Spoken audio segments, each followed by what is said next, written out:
do some redox examples. In this situation, we have zinc, so we've got just Zn. It is put into a copper chloride solution. So copper chloride would be CuCl2 because copper is a 2 plus and chloride is a single negative. It is put into solution, so we need to disassociate it. That means we're going to line up with copper 2 plus in an aqueous solution and chloride, or 2 chloride ions in an aqueous solution. Now to answer these questions, we look at 3 chemical species we are dealing with here, and we go to the standard electrode potential table. First step is to circle all 3. So there we've got our chloride, then have the copper ion, and we also have the zinc ion. To find out which reaction will take place, we need to have a positive gradient or a stronger oxidizing agent. So here's our oxidizing agents and a stronger reducing agent. If we look at what we have been given, we can see that the chloride ion is a weaker reducing agent. So all the way down here, it's weaker, and that means zinc is going to be our reducing agent. Copper is now the furthest down on the left hand side, so it's going to be our oxidizing agent. To find out which one is being oxidized or reduced instead of the oxidizing and reducing agent, going to the right tells us it's going to be reduced, and going to the left is going to be oxidized. And so zinc is our oxidation half reaction and copper is the reduction half reaction. Go back here and we're just going to write that in. So we've got zinc, which is going to lose 2 electrons to become zinc 2 plus, and the copper ion is going to gain 2 electrons to become copper. Now if we write this out and put the arrows next to each other, we can sort of see what's happening a little better. That we can see here that these 2 electrons are essentially the same electrons. The electrons that zinc gives away are the electrons that copper will gain. To write out our net ionic, we basically get rid of, or we're going to cancel out the electrons and just write everything on the left hand side of the arrow, everything on the right. So that's going to be zinc plus copper 2 plus to produce zinc 2 plus and copper. Our observations that we would see inside the beaker that this took place in would be that copper 2 plus is a blue solution. You can actually see that this very similar reaction will take place as this. So the observations are very similar there. A red-brown substance will form.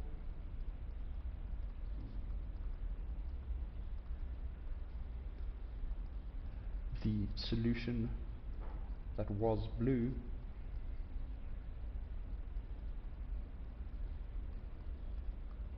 will now become colorless, and the zinc will start to corrode because it is going from being zinc metal to being into the solution.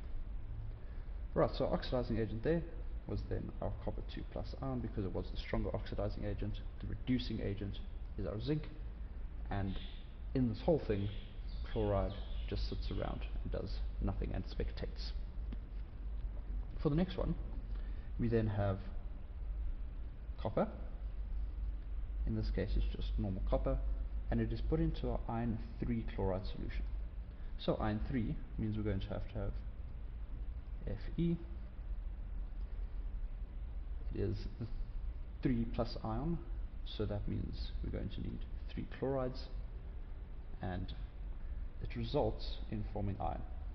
So because this is the iron 3 plus, in the solution it's going to break down, or it's going to dissociate. We're going to be lined up with Fe3 plus and 3 chloride ions. Alright, so once again, we take the species that we're dealing with here, the copper, the iron and the chloride, and we see that it is going to form iron. forming ion part is the sort of important bit here, because remember there are 3 different ion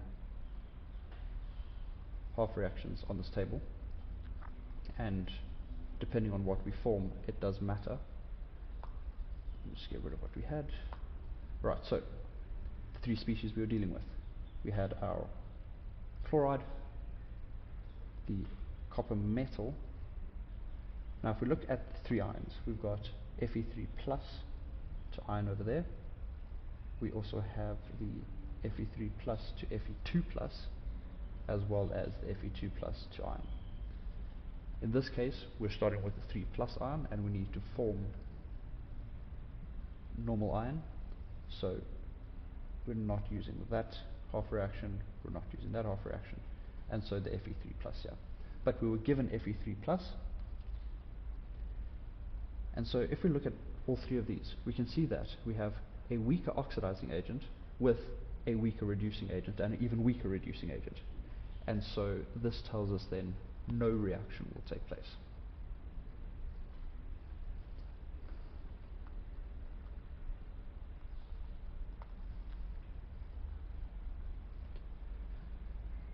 Right, now hydrogen sulfide is reacted with sulfur dioxide in the presence of water.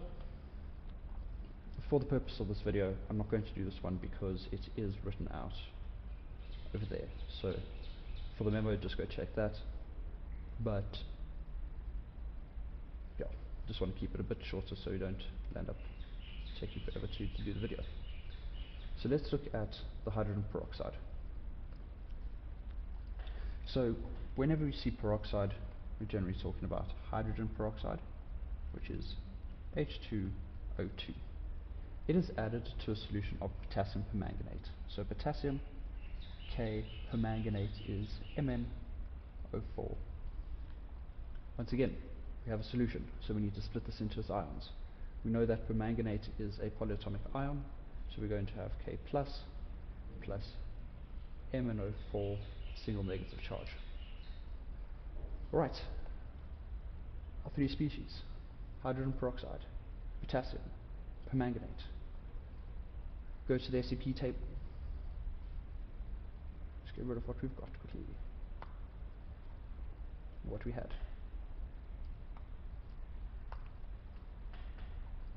Right, so let's find it. Down at the bottom here, there we have our permanganate. Then we also need to find hydrogen peroxide. Now, we can see over here, there is another hydrogen peroxide. But these 2 aren't going to react because they're both oxidizing agents. So we need to find another hydrogen peroxide that may be possible. So if we go up, we'll eventually find one here. So this tells us that this is not the reaction that will take place because that is both oxidizing agents, and so we need to have the permanganate and the hydrogen peroxide. We also have potassium, which is right up here at the top. So we can see that potassium is now a very weak oxidizing agent with a relatively strong oxidizing agent, so nothing's going to happen between those 2, and between potassium and peroxide, weaker oxidizing agent, weaker reducing agent, and nothing's going to take place there. So already we can see that potassium is going to be our spectator ion.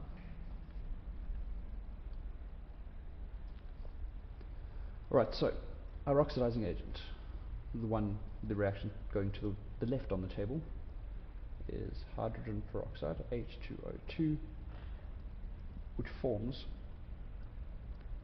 oxygen, 2 hydrogen ions, and 2 electrons. Then for our permanganate reaction, we're going to have permanganate that needs to react with 8 hydrogen ions, 5 electrons to make manganese and water. Okay, so there are 2 half reactions. Now comes the balancing part. We can see here that we have 5 electrons for that reaction and 2 electrons here. We need to balance our electrons, so we're going to have to multiply everything in the oxidation half by 5 and everything in the reduction half by 2. That'll then give us 10 electrons on either side. So now we're going to rewrite this. That is going to be and multiply everything by 5. 5H2O2 to make 5 oxygens and 10 hydrogen ions, as well as 10 electrons. Then for the permanganate, we're multiplying everything by 2 there, so that's going to be 2 permanganate ions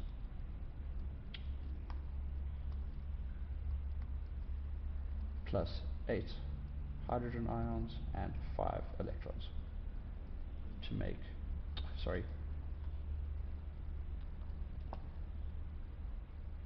16 hydrogen ions, 10 electrons,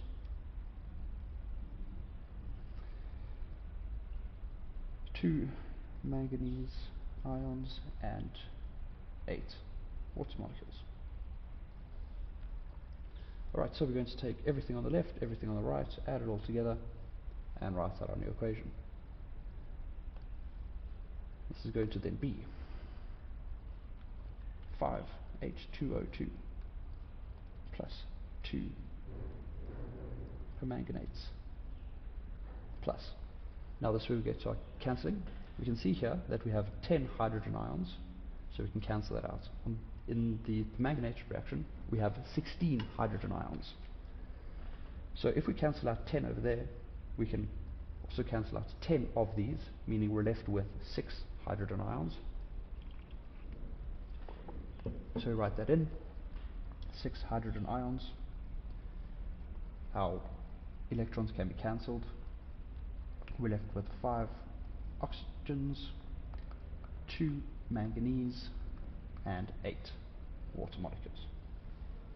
Okay, so although it looks like there's a lot happening, at the end of the day, you're just balancing everything and cancelling out what exists on both sides. Now, if you watch that video, you will see that when we add the permanganate, purple,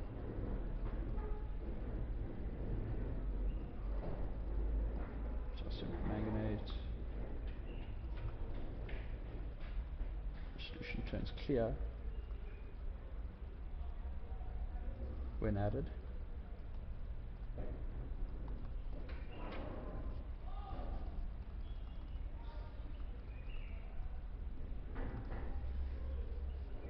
Okay, so oxidizing agent. Again, let's just go look at our equations again. Oxidizing agent down at the bottom there. Reducing agent up here. So there's going to be oxidizing agent permanganate, reducing agent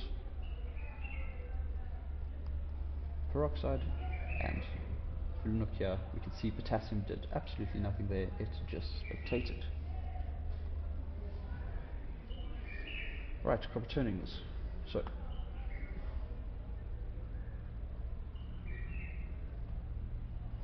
copper turnings, once again we're dealing with copper. So copper turnings are added to concentrated nitric acid. So nitric acid is HNO3 inside a solution. This is going to give us H plus and the nitrate ion. Right, back to the SEP table.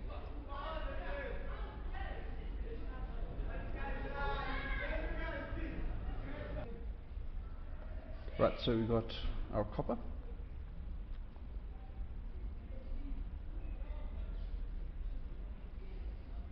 Oh, not copper 2 plus, we're dealing with just normal copper. It is reacting with concentrated nitric acid. Okay, now depending on which nitric acid we're dealing with, we need to use a specific half reaction. If we go up to here, we can see the different reactions. Remember, we can only use these when there is an acid available. So, for example, if we had copper sulfate in the solution, we're not dealing with that sulfate. The reason for that is there are no H plus ions available to do this reaction. And so we can only use these 4 half reactions when an acid is actually available. So the first one is when there's hydrochloric, the sulfate is when we have sulfuric acid, nitric acid, when concentrated, will be the NO3 minus plus 2 hydrogen ions, an electron, to make nitrogen dioxide in water. When it's dilute, then we have, once again, the nitrates ion, 4 hydrogen ions, 3 electrons, and we make nitrogen monoxide and 2 waters. The way that I remember it, because it's dilute, it means there is more water, and in this case, we land up with more water anyway. And so just remember that. Dilute, there's more water, and so 2 waters there. Alright, so we are going to deal with that half reaction. So we go to the SEP table and we can see them here. So here are the 2 nitrates half reactions. Remember, the 2 waters here tell us that it is the dilute one, and so this is the reaction that's going to take place. And so we have the NO3 minus, our copper. We can see that that whole reaction works nicely. Always spontaneous, and so we write it in.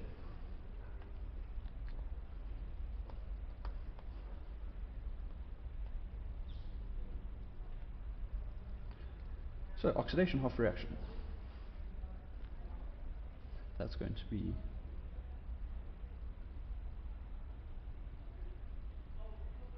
copper, which forms copper 2 plus, 2 electrons, nitrate plus 2 hydrogen ions plus an electron, which make nitrogen dioxide and water. Right, to do the net ionic we need to balance, but we can see here that there are 2 electrons there, 1 electron there, and so we're going to have to multiply everything in that reaction by 2.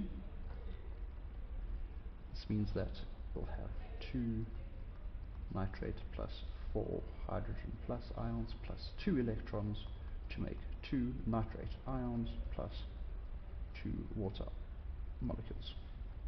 Our net ionic, we're going to take everything on the left, everything on the right. That is going to leave us with copper plus 2 nitrate ions plus 4 hydrogen ions plus 2 electrons. But we don't put the electrons in the net ionic, so get rid of that. To produce copper 2 plus,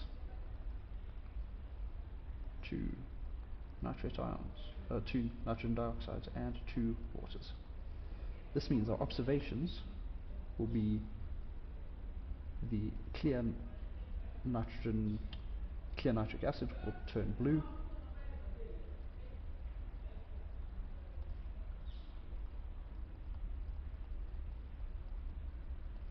due to the presence of the copper 2 plus ion. The nitrogen dioxide is a brown gas. Brown gas forms. Right, so our oxidizing agent would be the nitrate ion. Our reducing oxidizing agent in total is nitric acid, and the reducing agent is copper. This is one of the few reactions or few acids that actually react with copper. That's why we use copper for a lot of things in the house. And then we have spectator ion, which in this case you can see that there are no ions that didn't really do anything, so there is just nothing there. Right, and that's how we do oxidation and reduction half reactions for spontaneous redox reactions.